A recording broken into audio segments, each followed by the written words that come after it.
اگر رکوع میں نماز شامل ہو تو کیا رکعت مل جائے گی؟ امت کی اکثریت کا اس پہ اتفاق ہے، صرف امام بخاری کا تفرد ہے، اور امام بخاری بھی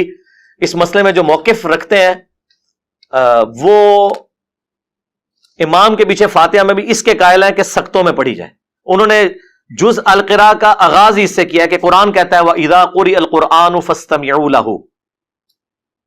اور حدیث کہتی ہے لا صلاۃ لمن لم یقرأ بفاتحۃ الکتاب،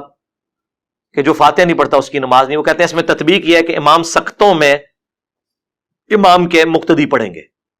جس طرح اہل حدیث ساتھ ساتھ پڑھتے ہیں، اس کو امام بخاری ٹھیک نہیں سمجھتے۔ لے گیا رکوع والا مسئلہ، امام بخاری فاتحہ کے معاملے میں اتنے سخت ہیں کہ ان کا موقف یہ ہے کہ رکوع میں رکعت نہیں ملتی، جبکہ ان کے علاوہ پوری امت کا یہی موقف ہے کہ رکوع میں رکعت مل جاتی ہے، اس لیے کہ وہ اللہ نے ایکسیپشن دی ہے کہ اگر کوئی رکوع میں آ کے مل جاتا ہے تو اس کا قیام بھی اور فاتحہ بھی معاف ہے،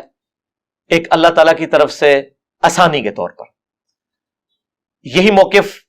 امام حنیفہ، امام شافعی، امام مالک، احمد بن حنبل، ایون شیعہ کے ہاں بھی یہی موقف پایا جاتا ہے کہ رکوع میں رکعت مل جاتی ہے۔ علماء عرب سب کے سب اسی کے قائل ہیں کہ رکوع میں رکعت مل جاتی ہے۔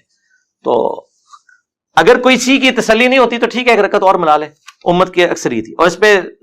حضرت ابن مسعود کی حدیث بھی موجود ہے۔